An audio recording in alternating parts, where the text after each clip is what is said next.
Hi, I'm Amelia. I'm a female F1 fan from Australia, and I just thought I'd pop on here to talk about my experience as a new F1 fan and a female at that, and just kind of join the community that I've been watching for the past few weeks and months. A bit about me is that I'm really passionate about equality, empowerment, and mental health advocacy, also F1, and yeah, I just thought I'd pop on here, join the community, gather a bunch of information, and hopefully be a bit interesting to some people. So yeah, during this video I'm just going to do my makeup as I talk about being an F1 fan, but yeah, I'll just get right to it. So before I start talking about anything and like try and relax and get into it, I'm just going to chuck my hair up.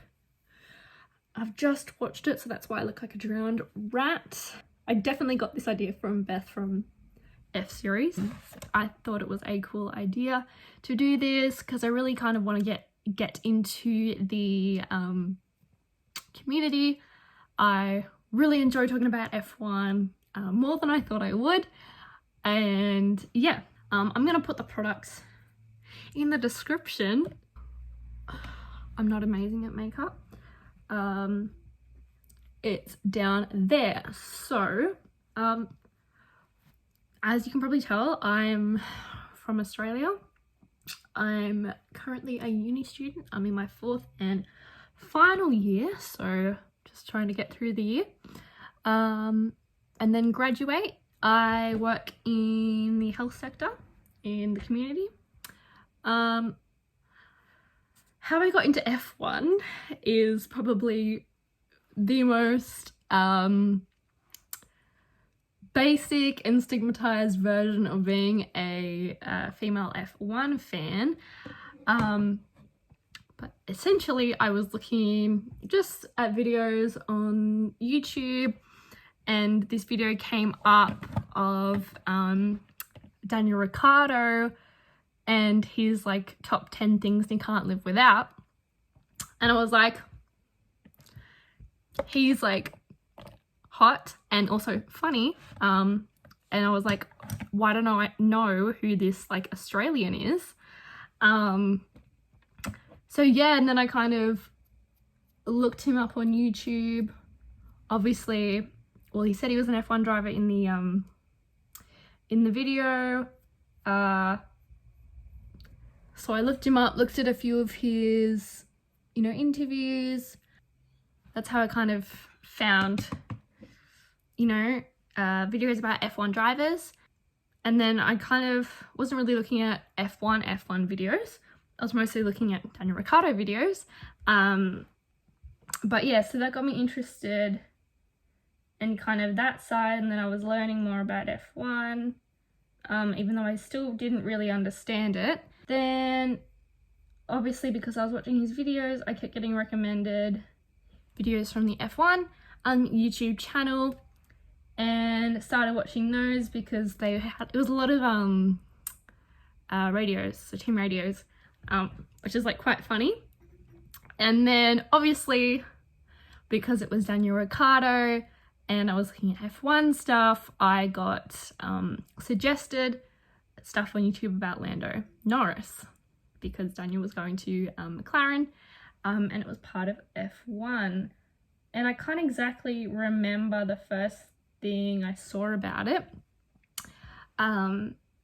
But yeah, so I started watching some of Lando's videos, saw the quadrant videos, and I'd never really watched people gaming before. So quadrant's quite interesting, where they do gaming stuff, which I'm still not like super into, but it is interesting to watch. Then as my what would I call it, my obsessive personality sometimes got really into F1.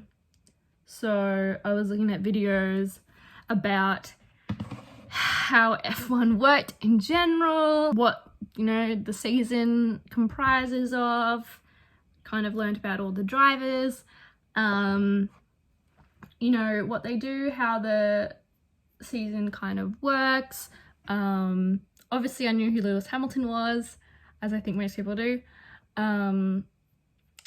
And yeah, so I really got into it. I was watching a lot of videos that were very informative, especially the videos of people like Tomo and the F-Series girls, which is like, I love them, and Quadrant and Veloce Esports. And so that was like really cool. I really enjoyed all of that. But yeah, it got to the point where I would try to talk to my family about it, and they'd be like, oh, don't get her started. Don't get her started on F1. By the time Imola came around, I had gotten Foxtel, and so I was able to watch it.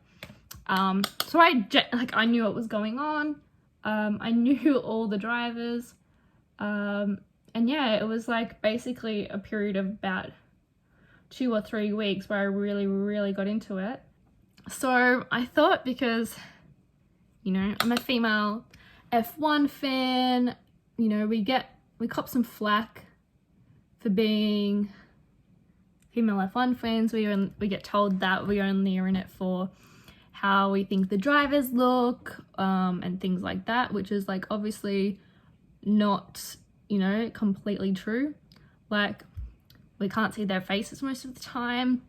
And why would I watch, like, for example, a 1.5 hour race when, like, you can't even see their faces or literally anything? All I can see is basically the top of the helmet in their car. If you got into it like how I got into it, for example, through Daniel Ricciardo, like, you know, he's attractive and he has charisma. And so you're like, oh, that's cool. I'll have a look into him. Obviously, not all of us come from that. I didn't come from Drive to Survive, even though that's like a valid kind of way to get into F1. I don't know if I didn't know about it or it just wasn't focused on it. Like, it didn't come up in my recommended, obviously, on Netflix. I watched the first free practice and the third free practice. I watched qualifying and I watched the race of the Imola Grand Prix, which was quite, for Imola to be my first race to watch, it was quite a race. Yeah, certainly very hectic. But yeah, I'm excited for, I think it's Portugal. I'm not very good at European countries, considering I live across the other side of the world. I got my cousin involved. She's not into F1 and we freaked her brother out. That was quite funny, freaking her brother out and being like, yes, we're going to the Grand Prix this year. Like, make it happen. It might be one of the only races that will have a lot of fans in it, because down here in Melbourne, life is basically back to normal. I'm kind of a part of the stigma. Obviously, like, I'm a Lando fan, I'm a fan of Daniel Ricciardo, you know, all the kind of younger drivers, but they're also the more accessible ones and the ones I'm going to relate to more because I am 21 years old. And you see these drivers embrace social media and, you know, use the platforms to, you know, target their fans and their audience. It's going to work. I'm not a Lando fan because, you know, he is just that more accessible, and he streams and, you know, he provides content, but he's also a fucking amazing driver.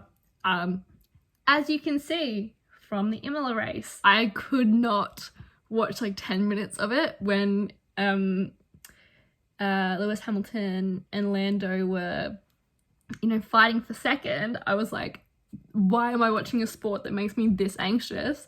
I'm so scared that crashes are going to happen all the time. It's an interesting sport to watch when you have anxiety. So, like, obviously, I'm like a Lando Norris fan and Daniel Ricciardo fan. I like McLaren. I think that how they put themselves forward as a brand is really good. I can see them really progressing in the next few years, especially when I was looking at their partnership with Mind, the UK mental health charity, because I am a big advocate for, you know, mental health and getting information out there to people people that don't have a mental illness, to just kind of understand how it is and how it affects someone, but also getting the resources to people that do have mental illnesses. So I think it was amazing that they are partnered with Mind, and I'm keen to see what they do this year with Mind. I'm super passionate, you know, about gender equality, seeing women in leadership, seeing women in F1. I really hope that we can get, you know, females driving in F1. We can see the representation, because, you know, it's not just a sport for men. And that's the other thing about being a female F1 fan. We're not represented in the field, on the grid.